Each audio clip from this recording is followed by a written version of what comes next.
Big boss season 9 లో మరో weekend కావడంతో బిగ్ బాస్ స్టేజ్ మీదకి వచ్చిన నాగార్జున హౌస్ లో ఉన్న కంటెస్టెంట్స్ ని పలకరించి ఆ తర్వాత నేరుగా రీతు దగ్గరికి వచ్చి ఆగాడనే చెప్పాలి.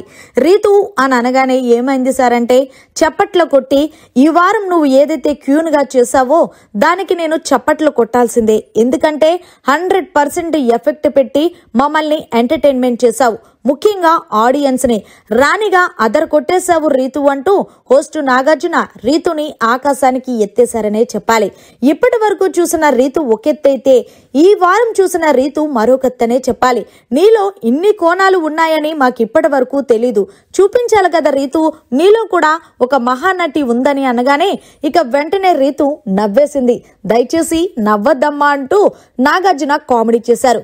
సరే రీతు, గేమ్ పరంగా బాగా ఆడావు అండ్ అలాగే టాస్క్ పరంగా కంప్లీట్ చేసావు, సో మరి సంచాలక్గా నువ్వు కరెక్ట్ గా చేసావని అనుకుంటున్నావా అంటే ఎస్ సార్ అంటే నువ్వు కరెక్ట్ గా చేసావు అని అనుకుంటున్నావు కాబట్టి ఆడియన్స్ ను ఒకసారి అడిగి తెలుసుకుందాం.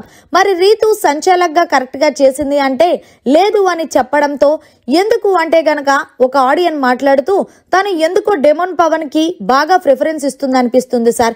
డెమోన్ పవన్ ఖచ్చితంగా టాస్కుల్లో ఉంటే గనక తను ఆమెకే సపోర్ట్ చేస్తుంది సంచాలక్గా అంటూ చెప్పడంతో చూసేవా రీతు, మరి నీ కోసం ఆడియన్స్ ఎలా అనుకుంటున్నారు అంటే లేదు సార్ అక్కడ చిన్న చిన్న మిస్టేక్స్ జరిగాయి ఒప్పుకుంటాను, కానీ నేను అసలు డెమోన్ పవన్ కి సపోర్ట్ చెయ్యలేదు సార్ అంటే సరే నీకోసం ఒక వీడియో అంటూ ఏదైతే డెమోన్ పవన్ 2 సార్లు కూడా బ్లూ కలర్ లైన్ తర్వాత అడుగు పెట్టినా తనని డిస్క్వాలిఫై చెయ్యకపోవడంతో ఆ వీడియో చూసి ఒక్కసారి కాదు ఆల్రెడీ డెమోన్ పవన్ 2వ కూడా లైన్ దాటినా సరే నువ్వు తనని ఎలిమినేషన్ చేయలేదు టాస్క్ నుండి అంటే అక్కడ క్లియర్ గా అర్థమవుతుంది కదమ్మా నువ్వు పవన్ కి ఫేవరిజం చేస్తున్నావని అంటే అది కాదు సార్, నాకు అక్కడ ఏమనిపించిందంటే ఒకసారి డెమోన్ పవన్ వెళ్ళాడు ఇంకొకసారి నిఖిల్ కూడా వెళ్ళాడు అంటే అది కాదు, first demon Pavan line cross చేసిన తర్వాత ఆ తర్వాత నిఖిల్ అనే పర్సన్ అవతల వైపు క్రాస్ చేశారు.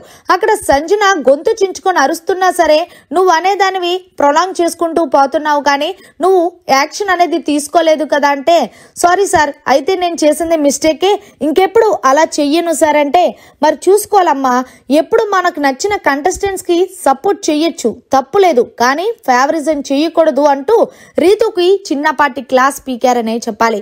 సో మొత్తానికి రీతు గేమ్ పరంగా బాగా ఆడినప్పటికీ సంచాలక్గాను ఫెయిల్ అంటూ వీకెండ్ వచ్చిన నాగార్జున గారు అయితే గనక కత్తితో పొడిచారనే చెప్పాలి రీతు ఫేస్ మీద. మరి మీరేమంటారు, వీకెండ్ వచ్చిన నాగార్జున గారు కరెక్ట్ గా మాట్లాడారా లేదా అనేది కమెంట్ చేయండి. మరిన్ని లేటెస్ట్ లైవ్ అప్డేట్స్ కోసం చూస్తూనే ఉండండి మీడియా కార్నర్.